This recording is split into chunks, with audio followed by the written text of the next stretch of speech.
Tutorial: ¿Cómo obtener la carta de no objeción para aplicar al Fondo Verde para el Clima? El Fondo Verde para el Clima financia proyectos y programas de mitigación y adaptación al cambio climático, provenientes del sector público, ministerios, provincias, municipios o desde el sector privado, empresas, cámaras, que promueven acciones de mitigación del cambio climático en energía, transporte, edificios, ciudades, industrias, bosques y uso de la tierra, y acciones de adaptación al cambio climático, vinculadas con el incremento en la resiliencia en los medios de vida de la gente y las comunidades vulnerables, salud y bienestar, seguridad alimentaria y del recurso hídrico, infraestructura y ecosistema. Para acceder desde Argentina al financiamiento del Fondo Verde para el Clima, en el marco del Gabinete Nacional de Cambio Climático, se estableció un proceso de priorización de proyectos nacionales a fin de obtener la carta de no objeción, garantizando el aporte de estos proyectos al cumplimiento de la Contribución Nacionalmente Determinada, o NDC. Para la presentación de cualquier proyecto de cambio climático, el Fondo Verde para el Clima requiere a los solicitantes una carta de no objeción firmada por la Autoridad Nacional Designada, o NDA. En nuestro país, la Autoridad Nacional Designada es la Dirección Nacional de Financiamiento con Organismos Internacionales de Crédito, dependiente del Ministerio de Hacienda de la Nación. Este organismo otorga a los proyectos la carta de no objeción, que valida su contribución a la Estrategia Nacional de Cambio Climático. ¿Cómo obtener la carta de no objeción? Para obtener la carta de no objeción, la entidad acreditada que represente el proyecto ante el Fondo Verde para el Clima debe iniciar la solicitud remitiendo los siguientes documentos a la Autoridad Nacional Designada. 1.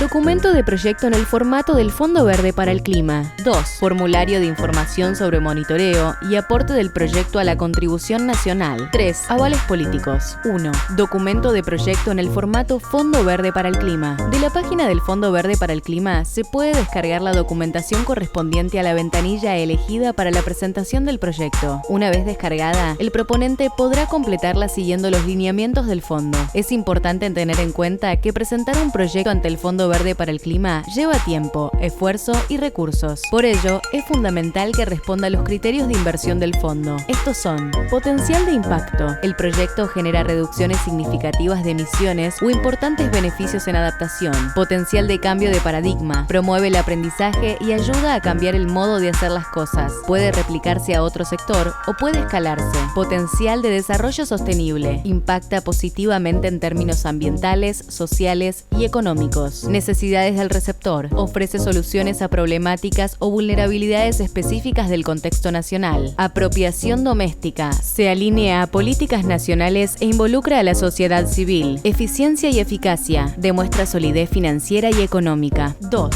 Formulario de información sobre monitoreo y aporte del proyecto a la contribución nacionalmente determinada. Además de la documentación que requiere el Fondo Verde para el Clima, se debe completar el formulario de información sobre monitoreo y aporte del proyecto a la contribución nacionalmente determinada. La entidad acreditada deberá solicitarlo a la Autoridad Nacional Designada. El formulario permite identificar el aporte del proyecto a la contribución nacionalmente determinada. A su vez, informa sobre los sistemas previstos para monitorear los impactos esperados en materia de mitigación y adaptación y da seguimiento al financiamiento recibido por el país. El formulario está estructurado en 3 secciones. A. Información general del proyecto y el proponente. B. Acciones de mitigación, donde se determine la línea de base, reducciones y/o absorciones de emisiones de gases de efecto invernadero y los indicadores de monitoreo. Además, es necesario asociar el proyecto a alguna de las medidas incluidas en la contribución nacionalmente determinada. Para ello, se debe solicitar el listado de medidas vía mail a la Dirección Nacional de Cambio Climático. C. Acciones de adaptación,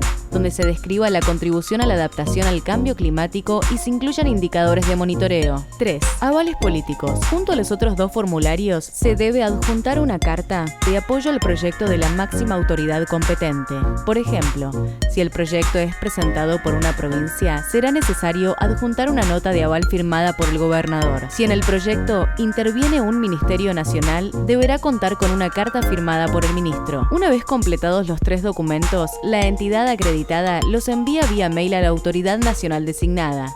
En particular, El formulario de información sobre monitoreo y aporte del proyecto a la contribución nacionalmente determinada es evaluado por la Dirección Nacional de Cambio Climático, que emite un dictamen con recomendaciones sobre el proyecto y su impacto en términos de cambio climático. Emitido este dictamen, el Gabinete Nacional de Cambio Climático convoca la mesa de financiamiento donde se presenta el proyecto. Como resultado de la reunión, se elabora una minuta que acompaña el dictamen. En caso de que el proyecto implique una modalidad de ejecución que impacte en el presupuesto nacional, la autoridad nacional designada deberá remitir el mismo a la Jefatura de Gabinete de Ministros, que otorgará su propio dictamen de priorización. Una vez que todas las partes intervinientes hayan aprobado las presentaciones, la autoridad nacional designada estará en condiciones de emitir la carta de no objeción, presentación ante el Fondo Verde para el Clima. Finalmente, obtenida la carta de no objeción, el proyecto está listo para aplicar al Fondo Verde para el Clima.